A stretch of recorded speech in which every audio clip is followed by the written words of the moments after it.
नमस्कार दोस्तों, royal maths education classes में आप सभी विद्यार्थियों का हार्दिक स्वागत है। मैं राजीव कुमार आपके लिए लेके आया हूँ हिंदी व्याकरण। हिंदी व्याकरण में दो टॉपिक समाप्त हो चुके हैं, यानी पहला टॉपिक था वर्णमाला और दूसरा था संधि। अभी चल रहे हैं शब्द विचार पर। संधि और वर्णमाला समाप्त हो चुकी है। अगर उनके वीडियो आप लोगों को देखने हैं तो इस वीडियो के डिस्क्रिप्शन बॉक्स में उनका लिंक मिल जाएगा, आप लोग वहां से उन्हें वॉच कर सकते हो। तो जैसे कि पढ़ा रहे थे, इससे पहले जो वीडियो था उसमें संज्ञा के बारे में जानकारी दी थी। आज देखेंगे सर्वनाम। तो हेडिंग डालेंगे सर्वनाम, हेडिंग रहेगी सर्वनाम। सर्वनाम। अब इस शब्द से ज्ञात हो रहा है कि सर्वनाम यानी सबका नाम। सर्वनाम, इसका अगर शाब्दिक विच्छेद किया जाए तो शाब्दिक विच्छेद होगा सर्व प्लस नाम। सर्व प्लस नाम। सर्व का मतलब होता है सबका,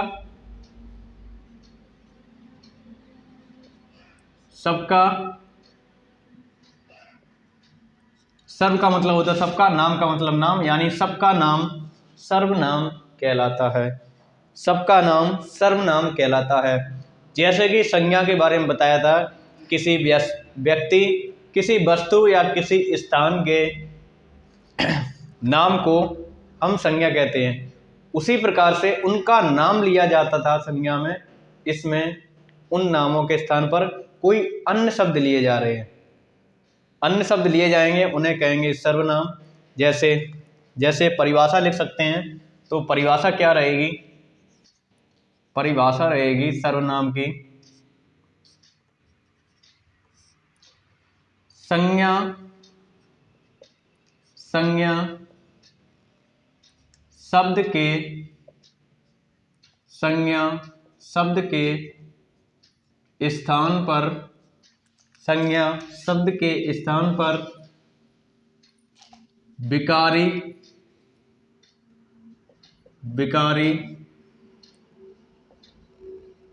शब्दों को प्रयुक्त करना। विकारी, संज्ञा शब्द के स्थान पर विकारी शब्दों को प्रयुक्त करना सर्वनाम कहलाता है। सर्वनाम कहलाता है। संज्ञा जो शब्द आते थे या नाम आते थे, स्थान का नाम, व्यक्ति का नाम, वस्तु का नाम, तो उन नाम के स्थान पर हम कोई अन्य शब्द प्रयोग में लाएंगे, और वो भी कैसे होंगे? वो भी विकारी शब्द होंगे। उन्हें कहेंगे सर्वनाम।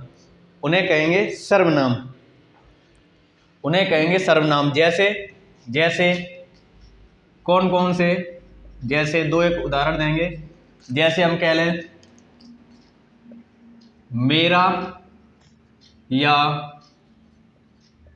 मुझ, या कह लें मुझसे,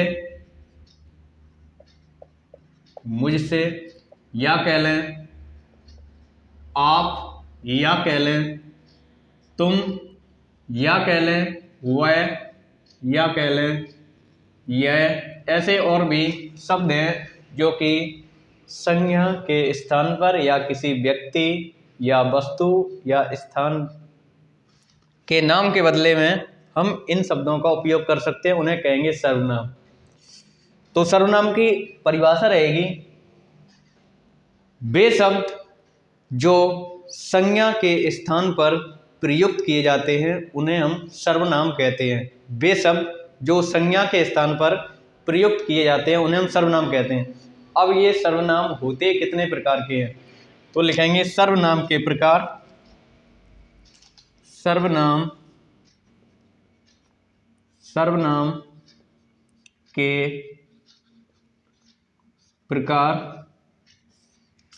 के प्रकार हम कह सकते हैं सर्वनाम 6 प्रकार के होते हैं। नंबर 1 डालेंगे। नंबर 1 पुरुषवाचक सर्वनाम,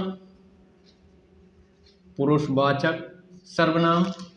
सर्वनाम के 6 भेद होते हैं। पुरुषवाचक सर्वनाम, नंबर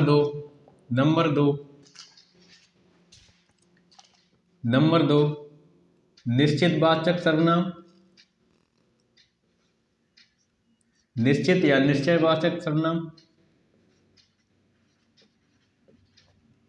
निश्चयवाचक सर्वनाम। नंबर 3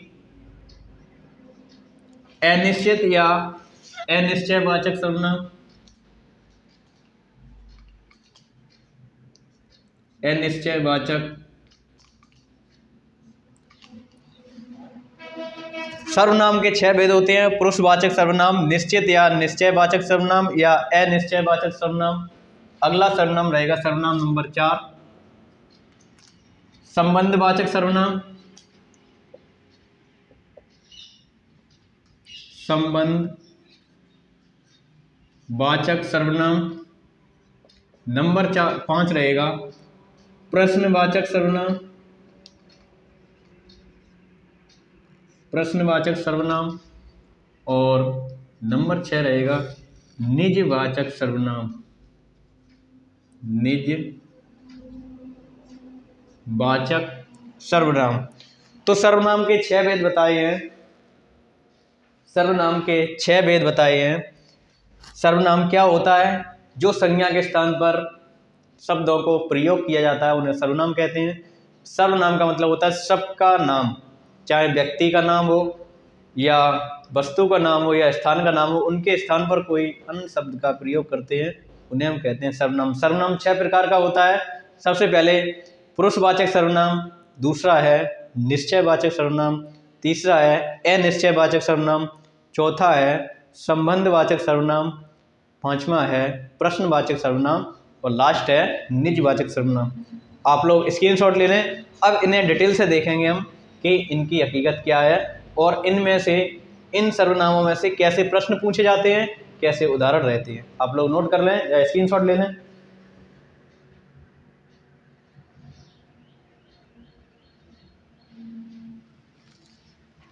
अब देखेंगे इन सबको डिटेल से देखेंगे।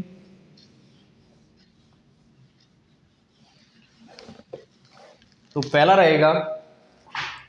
रहेगा नंबर 1 हेडिंग रहेगी पुरुषवाचक सर्वनाम। पहली हेडिंग रहेगी पुरुषवाचक सर्वनाम। पुरुषवाचक सर्वनाम किसे कहते हैं? तो पुरुषवाचक सर्वनाम 3 प्रकार के होते हैं। पुरुषवाचक सर्वनाम 3 प्रकार के होते हैं। कौन कौन से? इनका 3 प्रकार से वर्गीकृत किया जा सकता है। पहला उत्तम पुरुष,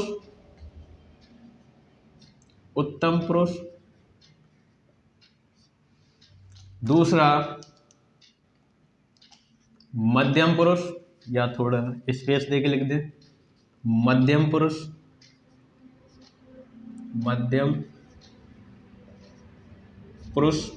और तीसरा रहेगा जो कि इनसे अन्य रहेगा,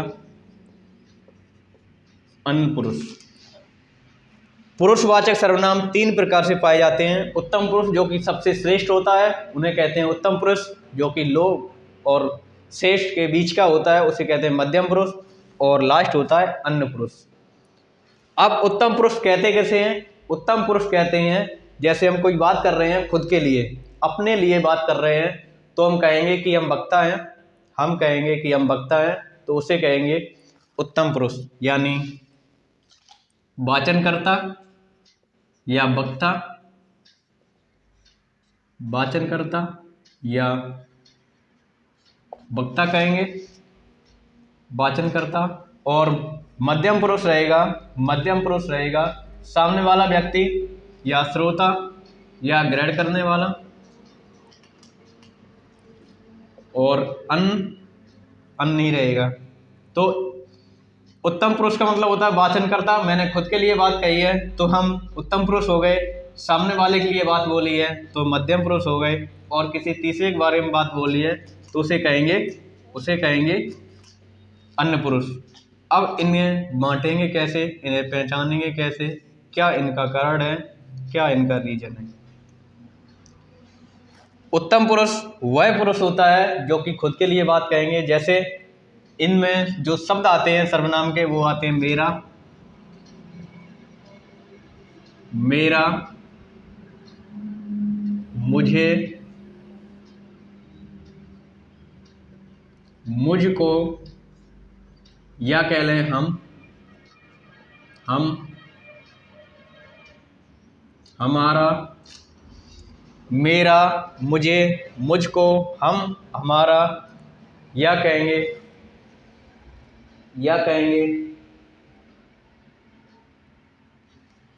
मैंने, या कहेंगे मैं। ये जो वर्ड होते हैं ऐसे जो खुद के लिए प्रयोग किए जाते हैं, ये शब्द होते हैं, उन्हें कहेंगे उत्तम पुरुष के ये शब्द हैं। कैसे कि जैसे मैंने कोई बात बोली है, संज्ञा का मतलब होता है व्यक्ति का नाम या वस्तु का नाम या किसी स्थान का नाम। व्यक्ति, वस्तु या स्थान का नाम। अगर केवल व्यक्ति के लिए बात हो रही है और संज्ञा के स्थान पर अगर कोई अन्य शब्द प्रयोग कर रहे हैं, उसे कहेंगे सर्वनाम। तो लेकिन केवल व्यक्ति के लिए ही बात हो रही है, तो वह होगा पुरुषवाचक सर्वनाम। व्यक्ति को छोड़ करके अगर बात हो रही है वस्तु के बारे में या हो रही है स्थान के बारे में, तो उसे कहेंगे निश्चयवाचक सर्वनाम।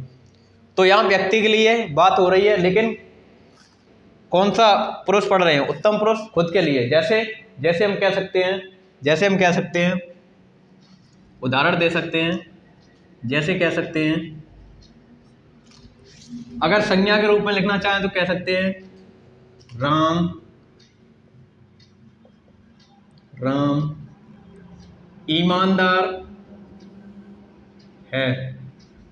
राम ईमानदार है, ये संज्ञा का उदाहरण है। लेकिन राम की जगह पर अगर हम लिख दें कि मैं ईमानदार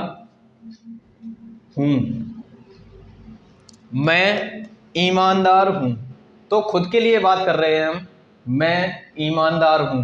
तो ये उत्तम पुरुष का वाक्य है, यानी पुरुषवाचक सर्वनाम में उत्तम पुरुष का वाक्य है। या एक और उदाहरण दे दें,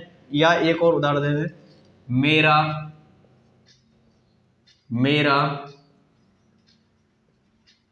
स्वास्थ्य ठीक है। मेरा स्वास्थ्य ठीक है। यहाँ अगर किसी का नाम दे दें, जैसे राम का स्वास्थ्य ठीक है, तो ये संज्ञा का शब्द होगा, संज्ञा का वाक्य होगा। लेकिन अगर हम राम को हटा करके लिख दें मेरा स्वास्थ्य ठीक है, तो ये होगा उत्तम पुरुष का वाक्य। या हम लिख दें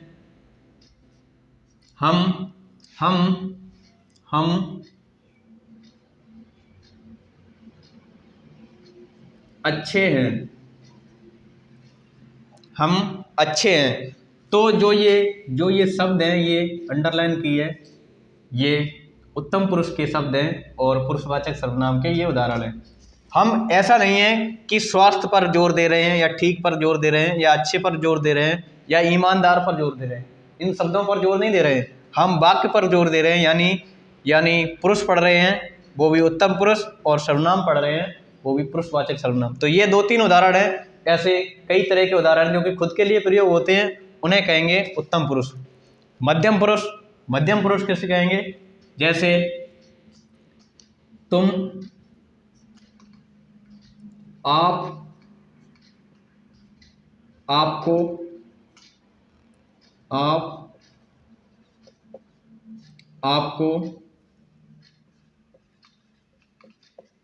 तुम्हारा, या कहेंगे तू। इस प्रकार के जो शब्द होते हैं वो होते हैं मध्यम पुरुष के। जैसे खुद के लिए ना प्रयोग होकर के सामने वाले व्यक्ति के लिए हम प्रयोग करते हैं। जैसे तेरा, तुम्हारा, तुम, आप और आपको जो शब्द है, आप और आपको जो शब्द है वह इज्जत के साथ लिया जाता है। तो हम कह सकते हैं, उदाहरण दे सकते हैं। इसके उदाहरण रहेंगे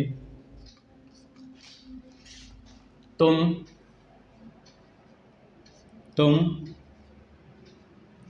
कब आए, तुम कब आए, तुम कब आए। तो ये तुम शब्द है, तुम कब आए पूरा वाक्य माना जाएगा मध्यम पुरुष का। तुम जो शब्द है वह मध्यम पुरुष में जाएगा, यानी पुरुषवाचक सर्वनाम के मध्यम पुरुष का ये वाक्य है। या हम कह सकते हैं आप स्वस्थ रहिए, आप स्वस्थ रहिए। तो ये जो आप शब्द है ये इंडिकेट करता है कि जो पूरा वाक्य है वह मध्यम पुरुष का वाक्य है। अब उत्तम पुरुष बता दिया सर ने, मध्यम पुरुष बता दिया सर ने, लेकिन अन्य पुरुष का मतलब क्या होता है? अन्य पुरुष के उदाहरण कैसे रहेंगे या कौन कौन से शब्द अन्य पुरुष में आएंगे? तो अन्य पुरुष के उदाहरण होते हैं वह, यह, बे, ये, वो। इस तरह से जो शब्द प्रयोग में लाते हैं उन्हें कहेंगे अन्य पुरुष। इस तरह से जो कि प्रयोग में शब्द आते हैं उन्हें कहेंगे अन्य पुरुष। इसके उदाहरण होंगे जैसे कि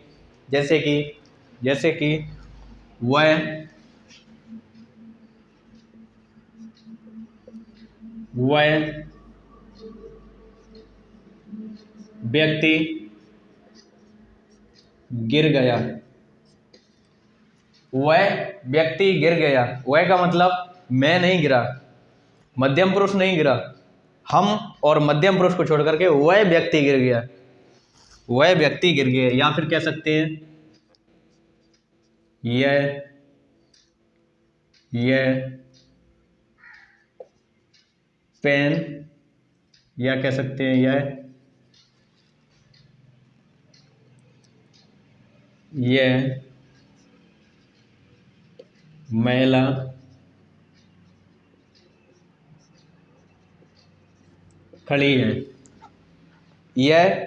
खड़ी है, तो इस प्रकार के जो कि वाक्य होते हैं वह अन्य पुरुष में आते हैं, जिनमें यूज हो सके, जिनमें प्रयोग किया जा सके वह, यह, बे, ये और वो। तो आप लोग नोट कर लें या स्क्रीनशॉट ले लें। इसके बाद देखेंगे अगला सर्वनाम। तो हमें उम्मीद है कि आप लोगों को ये सर्वनाम समझ में आया होगा। समझ में आया हो तो लाइक कर दें, शेयर कर दें और ज़्यादा से ज़्यादा मित्रों को कहें कि इस चैनल को सब्सक्राइब भी कर लें। अगला सर्वनाम देखेंगे।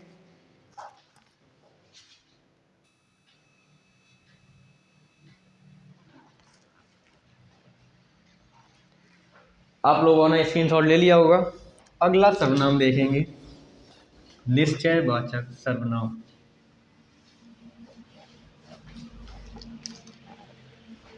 अगला सर्वनाम रहेगा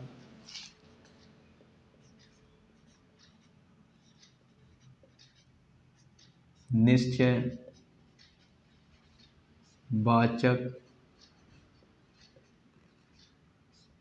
सर्वनाम। निश्चयवाचक सर्वनाम किसे कहते हैं, क्या ये होते हैं? तो इसमें लिख सकते हैं,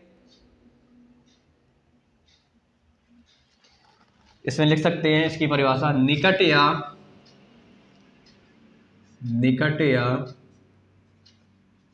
दूर की वस्तुओं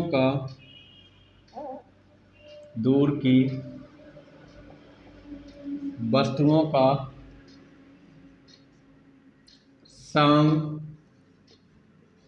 सांकेतिक बोध कराना। निकट या दूर की वस्तुओं का सांकेतिक बोध कराना निश्चयवाचक सर्वनाम कहलाता है। जैसे कि पास में कोई वस्तु रखी है पास में कोई वस्तु रखी है या पास में कोई स्थान है, उनका अगर हम जिन शब्दों से बोध करा रहे हैं तो उन्हें कहेंगे निश्चयवाचक सर्वनाम। इसमें वे सर्वनाम आते हैं, वे वाक्य आते हैं या फिर वे शब्द आते हैं जो कि पुरुषवाचक सर्वनाम के अन्य पुरुष में जो शब्द यूज किए जाते हैं। जैसे हम कह सकते हैं यह, वह। जैसे यह, वह, वे, ये, वो। निकट या दूर की वस्तुओं का सांकेतिक बोध कराना निश्चयवाचक सर्वनाम कहलाता है। जैसे कि हम बोल सकते हैं यह गेट है, यह दीवार है, यह मोबाइल है। तो इस प्रकार के जो वाक्य होते हैं वह निश्चयवाचक सर्वनाम के वाक्य माने जाते हैं। जैसे उदाहरण दे सकते हैं, उदाहरण रहेंगे यह पेन है, यह पेन है, वह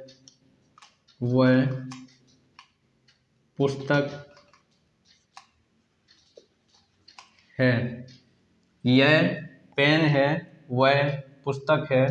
तो इस प्रकार के जो शब्द होते हैं यह निश्चयवाचक सर्वनाम के उदाहरण होते हैं। जैसे एक दो उदाहरण और दे दे। वह स्कूल या विद्यालय है, या कह सकते हैं यह दीवार है, यह दीवार है। या कह सकते हैं यह मकान है। तो जो यह शब्द होता है, यह, वह, वे, ये और वो, ये जो निश्चयवाचक सर्वनाम के उदाहरण माने जाते हैं। इनसे बनाए हुए वाक्य निश्चयवाचक सर्वनाम के उदाहरण कहे जाते हैं। आप लोग नोट कर लें या स्क्रीनशॉट ले लें। अगला सर्वनाम देखेंगे, सर्वनाम नंबर 3।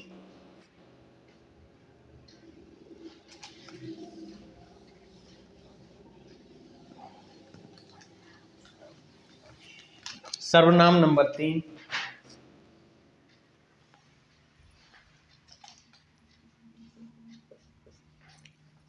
अनिश्चयवाचक सर्वनाम। अनिश्चयवाचक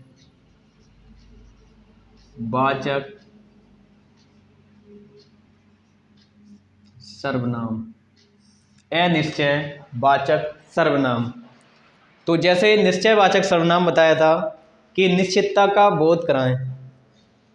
ऐसे शब्द जो कि निश्चितता का बोध कराएं उन्हें कहते हैं निश्चयवाचक सर्वनाम। जैसे बोला था यह दीवार है, तो ये निश्चित है कि ये दीवार है।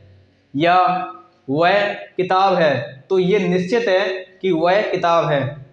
ये पेन है, तो ये निश्चित है कि ये पेन है। ये निश्चितता का बोध करा रहा है। उसी प्रकार से अनिश्चयवाचक सर्वनाम होगा जिसमें निश्चितता का बोध नहीं होगा, निश्चितता का बोध नहीं होगा। कह सकते हैं जिन विकारी शब्दों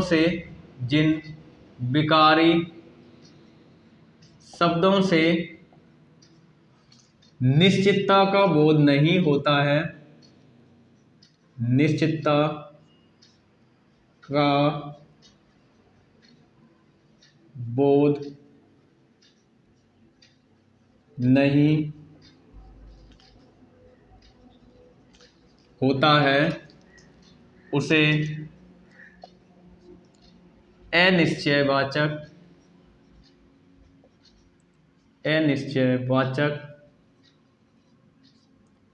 सर्वनाम कहते हैं। अनिश्चयवाचक सर्वनाम कहते हैं। जिन विकारी शब्दों से निश्चितता का बोध नहीं होता है उन्हें अनिश्चयवाचक सर्वनाम कहते हैं।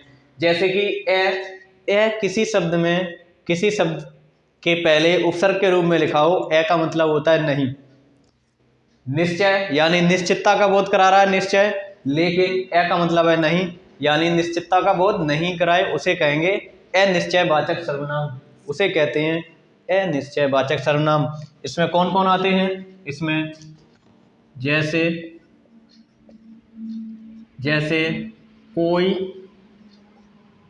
कोई या कुछ। जिन विकारी शब्दों से निश्चितता का बोध नहीं होता है उसे अनिश्चयवाचक सर्वनाम कहते हैं। उदाहरण दे रहे हैं, शब्द हैं कोई, कुछ। जैसे हम कहते हैं कोई आ रहा है, निश्चय नहीं हो रहा है कि कौन आ रहा है, निश्चित नहीं हो रहा है कि कौन आ रहा है।